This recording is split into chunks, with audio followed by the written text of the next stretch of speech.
কৈলাসহরে আটক 10 রোহিঙ্গা। এক দালালের বাড়ি থেকে 4 শিশুসহ 6 মহিলাকে জালে তুলেছে পুলিশ। তবে এই ঘটনার মাস্টারমাইন্ড দালাল চক্রের চাঁইয়ের টিকির নাগাল পায়নি পুলিশ। কৈলাসহরের ইরানি থানার পুলিশ শনিবার ভোরবেলা 10 রোহিঙ্গাকে আটক করেছে। 10 জন রোহিঙ্গা একসাথে আটক হওয়ায় গোটা কৈলাসহর মহকুমায় তীব্র চাঞ্চল্য বিরাজ করছে। এই ব্যাপারে ইরানি থানার সেকেন্ড ওসি ইন্সপেক্টর তরুণী জমাতিয়া জানান, গোপন সংবাদের ভিত্তিতে ইরানি থানার পুলিশ শনিবার ভোরবেলা ইরানি থানার অন্তর্ভুক্ত সফরকান্দি এলাকার জনৈক ব্যক্তির বাড়িতে তল্লাশি করে 10 জন অপরিচিত ব্যক্তিকে আটক করে ইরানি থানায় নিয়ে আসে। প্রাথমিকভাবে জিজ্ঞাসাবাদে পুলিশ নিশ্চিত হয় ধৃত 10 জন মায়ানমারের বাসিন্দা। ধৃত 10 জনের মধ্যে 6 জন মহিলা, বাকি 4 জনের মধ্যে রয়েছে 50 দিনের এক শিশু এবং 1, 4 ও 7 বছরের 3 শিশু। ধৃতরা গত 13 জানুয়ারি ট্রেনে করে হায়দ্রাবাদ থেকে রওনা দেয় এবং 16 জানুয়ারি ধর্মনগর স্টেশনে এসে পৌঁছায়। 16 জানুয়ারি সন্ধ্যায় কৈলাসহরের সফরকান্দি এলাকার এক দালাল ওদেরকে ধর্মনগর স্টেশন থেকে দালালের সফরকান্দি এলাকায় নিজ বাড়িতে নিয়ে আসে।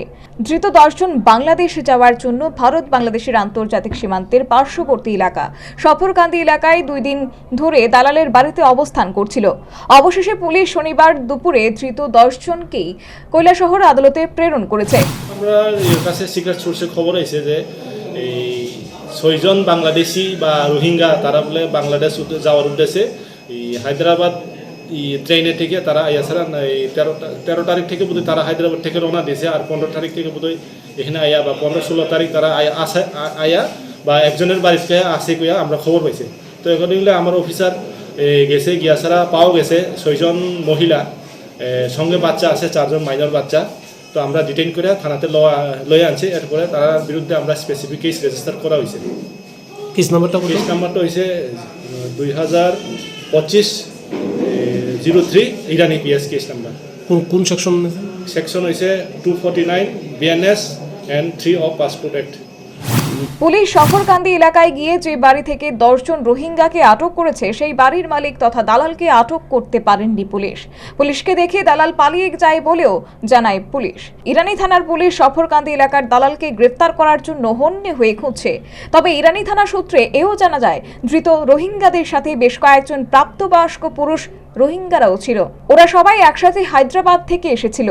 পুরুষরা সম্ভবত 17 জানুয়ারি সফরকান্দি এলাকার ভারত বাংলাদেশের আন্তর্জাতিক সীমান্ত দিয়ে অবৈধভাবে দালালের মাধ্যমে বাংলাদেশ চলে যায়। বাকিদের আগামী 1-2 দিনের মধ্যে বাংলাদেশে নামিয়ে দেওয়ার প্ল্যান নিয়েছিল দালাল চক্র। এদিকে আশ্চর্যজনক ঘটনা হলেও সত্যি, ধৃতরা বিগত 8 বছর পূর্বে সফরকান্দি এলাকার ভারত বাংলাদেশের আন্তর্জাতিক সীমান্ত দিয়ে বাংলাদেশ থেকে কৈলাসহরে প্রবেশ করে হায়দ্রাবাদ চলে গিয়েছিল। বিগত 8 বছর ধরে ওরা হায়দ্রাবাদে অবস্থান করছিল। সাম্প্রতিককালে কেন্দ্রীয় সরকারের ঘোষণা অনুযায়ী ভারতের মেট্রো শহরগুলিতে পুলিশের অভিযান শুরু হয়। সেই অনুযায়ী হায়দ্রাবাদ শহরেও পুলিশের অভিযান শুরু হয় এবং তাতে অবৈধভাবে বসবাসকারী রোহিঙ্গারা ভয় পেয়ে ফের বাংলাদেশ যাবার জন্য কৈলাসহরে আসে। Bureau report, news vanguard.